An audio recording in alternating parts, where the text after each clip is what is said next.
Et bonjour à toi qui regarde cette vidéo, courte vidéo aujourd'hui, sur une question qui a été posée autour de la notion de disciple choisi. Pourquoi Jésus a-t-il choisi ses disciples? Alors c'est pas tant cette réponse qu'on va donner, parce que chaque disciple était particulier et on pourra juste remarquer globalement parlant que Jésus n'a peut-être pas choisi les disciples que nous aurions choisis si nous étions appelés à une grande mission. On aurait peut-être préféré des hauts magistrats, des personnes bien placées, des personnes influentes, des personnes intelligentes, des personnes socialement établies, intégrées, de manière à pouvoir faire bouger les choses. Mais Jésus a choisi ses disciples à lui. Avant de prendre le passage qui nous intéresse aujourd'hui, qui se trouve dans Jean 15, verset 16, où Jésus dit qu'il les a choisis justement, je veux rappeler aussi que en Luc 6, vous lisez que Jésus a passé toute la nuit à prier, et une fois que le jour fut venu, alors il partit et il les appela ses disciples. Il appela ses disciples les uns après les autres.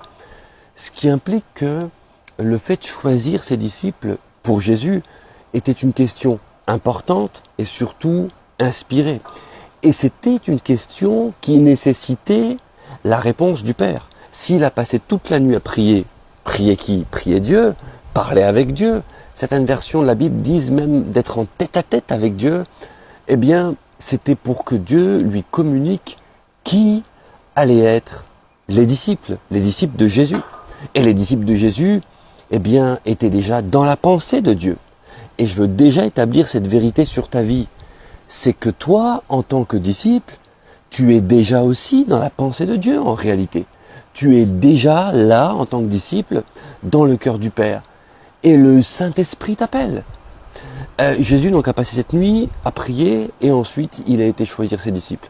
Alors on lit, c'est le passage juste d'aujourd'hui, la question en tout cas qui est évoquée, Jean 15 verset 16, qui dit « Je vous rappelle, ce n'est pas vous qui m'avez choisi, mais moi, je vous ai choisi. » Et alors plusieurs commentaires et commentateurs disent et rappellent que en ce temps, il y avait tout un pan de cette réalité qui était que les disciples, en tout cas, avaient l'occasion de choisir qui ils allaient suivre. Si Jésus précise cela, cet inversement, ce n'est pas pour rien.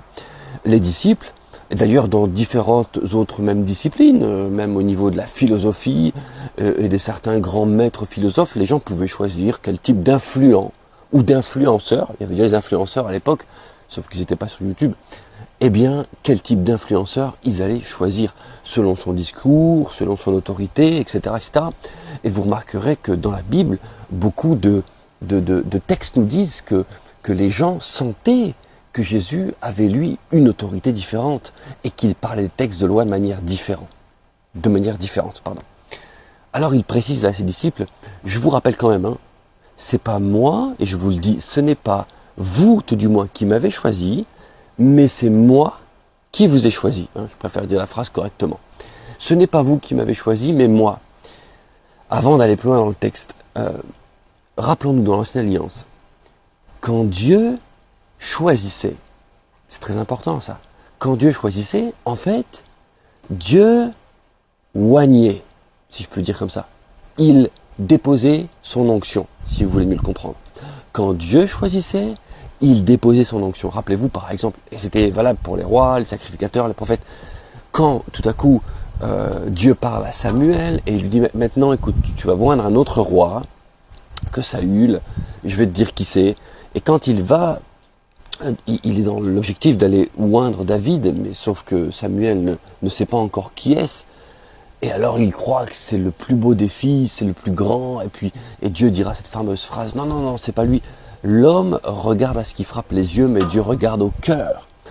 Et Samuel va oindre David, le dernier, et il va le oindre avec toute la corne d'huile, parce que Dieu dira, c'est lui que j'ai choisi.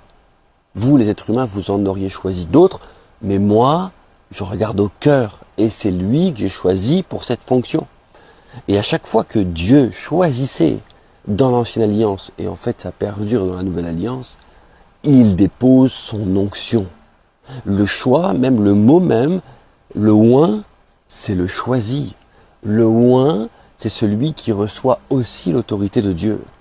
Voilà pourquoi c'est important quand Jésus dit à ses disciples, vous savez, sur le coup là, c'est pas vous qui m'avez choisi. Parce que de toute façon, votre choix n'aurait apporté derrière aucune validation, aucune autorité, aucune suite ou héritage de puissance. Mais c'est moi qui vous ai choisi.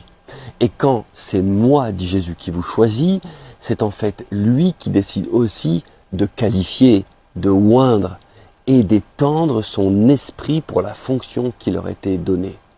Le texte dira d'ailleurs en Jean 15, verset 16, « Ce n'est pas vous qui m'avez choisi, c'est moi qui vous ai choisi.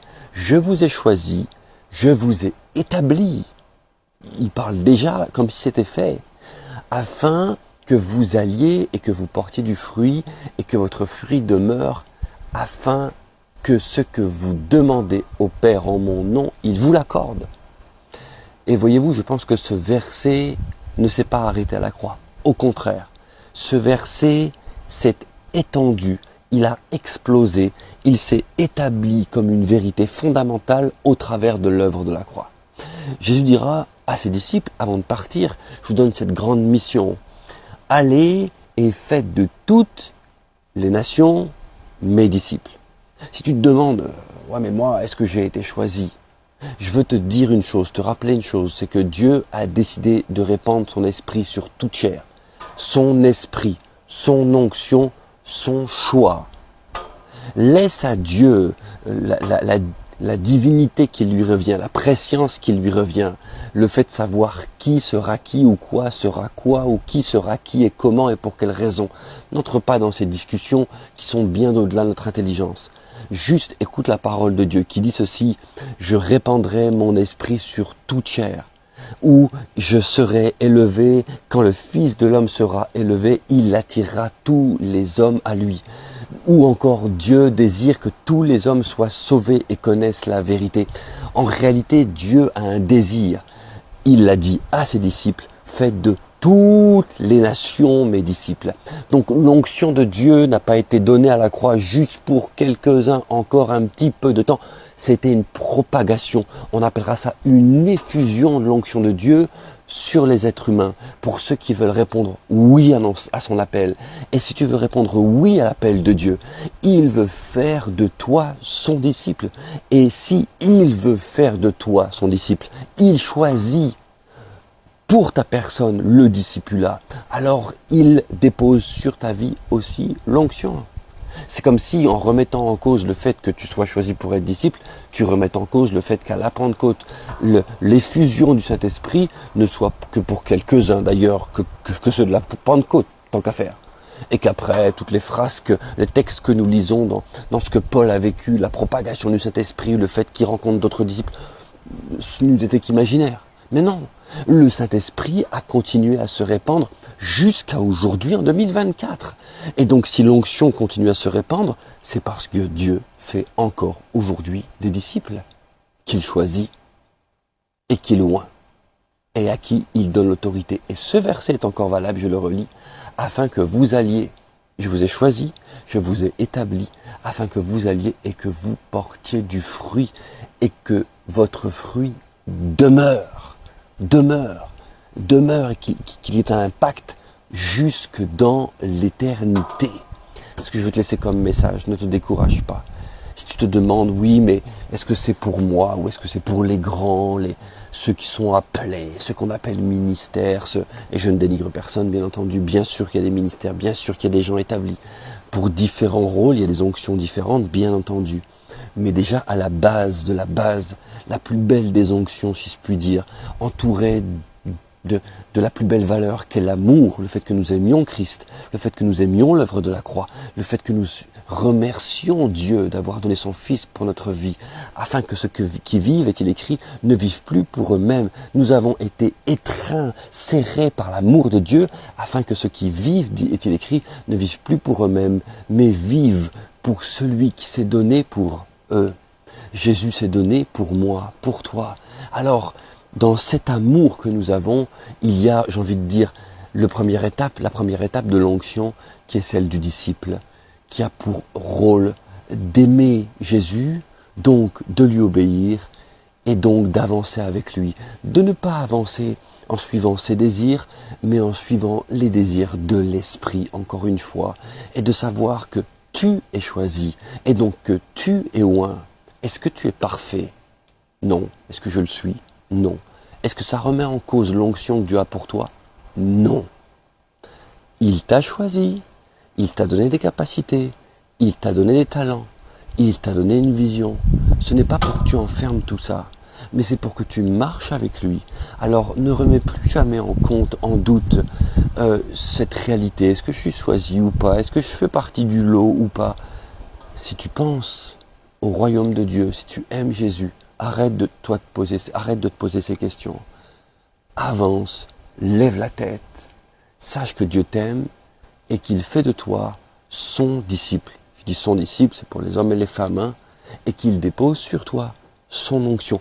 Onction qu'il va rafraîchir, qu'il va amplifier si tu lui obéis, pour te qualifier à d'autres tâches si tu lui obéis. Et si tu réponds à son appel, fais-le, réponds à son appel, fais-le simplement. N'attends pas de recevoir encore, de faire d'autres X études bibliques, années, c'est très bien, tout ça, je suis pour les études, vraiment, vraiment, vraiment, pour ceux qui me connaissent, ils savent que je suis pour. Mais là, dans cet instant, tu peux choisir de dire, Seigneur, je veux te suivre, je veux marcher avec toi, et je veux que tu renouvelles ton onction sur ma vie. Je crois qu'il n'y a pas de hasard dans la vie. Tu m'as choisi pour une fonction précise sur terre, pour cette période précise de l'époque dans laquelle je vis. Je veux y répondre et je veux passer ma vie à te suivre. Que Dieu te bénisse.